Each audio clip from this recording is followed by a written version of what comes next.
కాదు ఆర్థిక విధ్వంసం. బీఆర్ఎస్ పాలనపై ఆర్థిక మంత్రి బట్టి ఫైర్. మీరు ఆస్తులు సృష్టించలే, చేసిందంతా వృధా ఖర్చే. గతంలో మేము ఎన్నో ఆస్తులు సృష్టించినాం. నాగార్జున సాగర్, శ్రీశైలం లాంటి ఎన్నో ప్రాజెక్టులు కట్టినాం. ఆర్థిక వనరులు ఉన్న రాష్ట్రాన్ని మీరు అప్పుల్లో ముంచిండ్రు. ఇప్పుడు రోజువారీ ఖర్చులకు కూడా ఓడిపోయినే ఓవర్ డ్రాఫ్టే. ఇలా ఓవర్ డ్రాఫ్ట్ అంటే వస్తే ఇస్తాం, సావుకారింటికి పోయి చెడు ఉదరియ రాదో కిలో బియ్యం అని అంటే ఎప్పుడు ఇస్తామంటే వస్తే ఆయన ఇచ్చేది ఉంది, రాగానే ఇస్తాం, కూలి పైసలు రాగానే ఇస్తా. ఎట్లా తెచ్చిండు కేసీఆర్ అంటే బ్యాంకుల దగ్గర పోయి జర్ర ఏమైనా పైసలు ఉంటే రాదురి ఇస్తాం. ఎట్లా ఇస్తాం అంటే ఇలా తాగుతారు కదా, తాగంగానే వచ్చిన పైసలు తెచ్చి కడతా. ఇగో గీడికి తెచ్చిండు. ఎంత ఇజ్జత్ తక్కువ. ఉజ్జర పెడితే పుట్టుకున్న ఉజ్జర లేదు అన్నాడు అనుకో, ఆ పూట ఎండాల్సిందే, ఆ పూట ఎండుడేగా. ఇక గీడికి తెచ్చిండు కేసీఆర్ కథ. రోజు పూట రోజు కొనుక్కొని తినే కాడికి వచ్చిందా తెలంగాణ.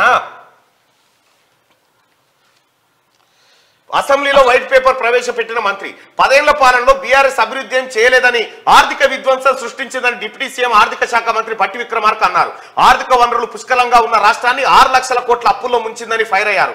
తెలంగాణ ఏర్పడే నాటికి కేవలం 72,000 కోట్ల అప్పు మాత్రమే ఉండగా 10 ఏళ్ల బీఆర్ఎస్ పాలనలో 6.71 లక్షల కోట్లకు పెరిగిందని చెప్పారు. ఇన్ని రోజులు తెలంగాణ ప్రజలు కేవలం 5 లక్షల కోట్ల అప్పు మాత్రమే ఉందని అనుకున్నారు. కానీ గత బీఆర్ఎస్ సర్కార్ నిజాలను దాచిపెట్టి ఇప్పటిదాకా నేను కూడా చాలా సార్లు చేసిన 5 లక్షల కోట్ల అప్పు చేసిన ప్రజలారా అని. అవును, సూడిగా 5 లక్షల కోట్ల అప్పు చేసిండ్రు అని చెప్పి నేను కూడా చెప్పిన. కానీ 5 లక్షలు కాదు, 6,71,000 కోట్లట. మరి ఇవేంటి మళ్ళా అంటే దాచిపెట్టిరు కాగితాలు దాచిపెట్టి ఇప్పుడు కాగితాలు ఏవి, ఆ కాగితాలు తెప్పు అని ముఖ్యమంత్రి రేవంత్ రెడ్డి గారు ఆర్థిక శాఖ మంత్రి భట్టి గారు అడిగితే తెచ్చిచ్చిరు. కాగితాలు తెచ్చిస్తే 5 లక్షల కోట్లు అంటారు గారు, 6,71,000 కోట్లు ఉన్నాయరా అంటే ఏం చేస్తాం సార్, ఆయన దాచిపెట్టమన్నాడు, మేము దాచిపెట్టాం. ఇగో ఇది కథ. ఇంక ఇవి కాకుండా ఇంకా 2 లక్షల కోట్లు, 2 లక్షల చిల్లర కోట్లు మళ్ళీ ఉన్నాయి. అవి ఉన్నాయి ఇంకా ఇవి కాకుండా ఇంకున్నాయి. ఇప్పటికే మొదలు పెట్టిన పనులు చేయాలంటే 1,59,000 కోట్లు. ఇగో ఇవన్నీ కాంట్రాక్ట్ ఉద్యోగులకు ఇతర పెండింగ్. ఏమర్థమైంది ప్రజలారా? తెలంగాణ రాష్ట్రాన్ని సర్వనాశనం చేసిందా లేదా కేసీఆర్? మరి జాతిపిత అంటారని అమ్మ, జాతిపితకిన వారైతే ఎక్కడ జాతిపిత, ఎక్కడ లెక్క, ఎవడు కట్టాలి? అంతా సొమ్ము మనమే కట్టాలి. మన కడుపులో పెరుగుతున్న పిండం మీద కూడా అప్పు తెచ్చిండే కేసీఆర్. కడుపులా ఇంకొక 4 రోజులు అయితే పుట్టబోతున్న బిడ్డను కూడా, ఆ బిడ్డ మీద కూడా అప్పు చేసి 2 లక్షల రూపాయలు అప్పు. పుట్టితేనే అపురూపాల ఇట్లా మనం పుట్టంగానే అమ్మో నా కన్నా నా పండని ఎత్తుకుంటాంగా, ఆ పండుతో పాటు 2 లక్షల రూపాయలు అప్పు కూడా ఎత్తుతున్నాం పండుకు. పుట్టుడే పండు కథ గది. ఇగో ఈ విధ్వంసం చేసి పెట్టిండు కేసీఆర్. ఎంత లెక్క ఇది, ఇంకా చాలా ఉన్నాయి లెక్కలు, మాట్లాడుకుందాం. అయితే ఏ రంగాల మీద పెట్టాలి? విద్య, వైద్యం, ఈ 2 రంగాల మీద పెట్టాలి. ఈ 2 రంగాల మీద పెట్టలే మనోడు. అది ఈ 2 రంగాల తిరివేవోలే.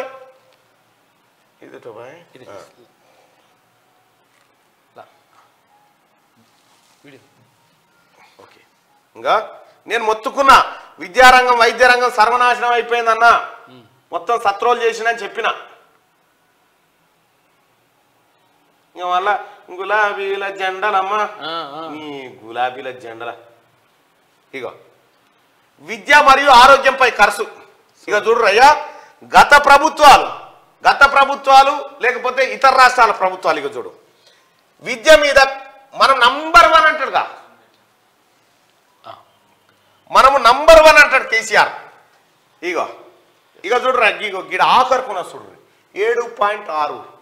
ఇంత తక్కువ దేశంలో ఎవడు కూడా లేడు. ఈ దేశంలో కేంద్ర పాలిత ప్రాంతాలలో కూడా ఎవడు లేడు. ఇంత తక్కువ అంటే పిల్లల చదువు కోసం మనకు పుట్టిన బిడ్డ మీద, అప్పుడే పుట్టిన బిడ్డ మీద 2 లక్షల రూపాయలు అప్పు చేసి పెట్టిండా. మరి ఆ బిడ్డకి ఏం పెడుతుండ కేసీఆర్ అంటే, ఇగో ఆ 2 లక్షల కోట్లకేని 14 రూపాయలు వాళ్ళ చదువుకు పెడుతుండు. 14 రూపాయలు, 2 లక్షల కోట్ల రూపాయలు అప్పేసి 14 వీళ్ళని చదివిపిస్తానికి అప్పు తెచ్చిన అంటాడు. ఎంత తెచ్చినాడు? 2 లక్షల కోట్లు. ఎంత పెడుతున్నాడు ఇలా చదువుకున్నాడు? 14 రూపాయలు. చూడిగా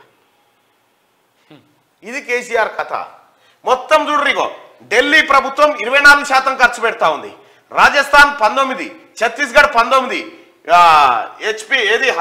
హిమాచల్ ప్రదేశ్, బీహారు, అస్సాము, మధ్యప్రదేశ్, ఉత్తరాఖండ్, వెస్ట్ బెంగాల్, సిక్కిం, ఏ రాష్ట్రం లేదు మనకు దక్కలే, మహారాష్ట్ర, నాగాలాండ్, గోవా, మేఘాలయ, జమ్మూ కాశ్మీర్, మిజోరాము, జార్ఖండ్ ఇగో గుజరాత్, ఇన్ని రాష్ట్రాలేమో విద్య పైన గింత ఖర్చు పెడుతుంటే మన గతంలో పరిపాలించినటువంటి కేసీఆర్ ఇగో గీడున్న చూడ్రి మన తెలంగాణ ఏమంటామా ఇప్పుడు నేను చెప్పిన నిజమేనా కాదా? నాశనం అవుతున్నారు రాష్ట్రం. ఇగో దేనిపైన పెట్టానో దానిపైన పెడతలేడని చెప్పినా ఇగో ఆరోగ్య సంరక్షణ వ్యయం ఆరోగ్య అవకాశాలు మెరుగుపరుస్తుంది. ఇది మానవ మూలధనాన్ని బలోపేతం చేయగలదు. మరి ఇప్పుడు చెరిపోయిన శరీరాలకు ఇప్పుడు పానం బాగలేకపోతే దవాఖానలో వన్నోన్ని ఆరోగ్యంగా ఉంటే కదా అప్పు తీర్చేది. వాని ఆరోగ్యం మీద ఖర్చు పెట్టలే, వాని చదువు మీద ఖర్చు పెట్టలే. ఈ రకమైన విద్య మీద పెట్టలే, ఇక్కడ వైద్యం మీద పెట్టలే. ఇంకా చూడరయ్యా ఇదేంది ఆరోగ్యం పైన ఖర్చు చూడిగా నంబర్ 1 అంటాడు. ఏమన్నా నంబర్ 1 చేసిన ఇగో చూడరయ్యా మనది ఆడుందయ్యా ఇగో ఇగో ఈడుంది కింది నుంచి 4వది. ఇగో విద్యా వైద్యానికి ఇతర రాష్ట్రాలు పెడుతున్న ఖర్చు మనోడు పెడుతున్న ఖర్చు చూడు. ఇవి జీతాలకి సరిపోతాయి. కొత్త దవాఖానలు కట్టిస్తా 4 డాక్టర్లు 100 పడకలు ఇవన్నీ కేసీఆర్ చెప్పినవన్నీ పచ్చి పరమ అబద్ధాలు. చూసిరా అయిపోయానా లెక్క. ఇక ఇవి చెప్పమంటే మేము ఆస్తులు సృష్టించినాం. ఆస్తులు మీరు సృష్టించింది లొటపి సృష్టించారు. అన్ని దొంగ కథలే అవి సృష్టించిన ఏంది చేరిపోయినావు నువ్వు కూడా అలా మాడలేని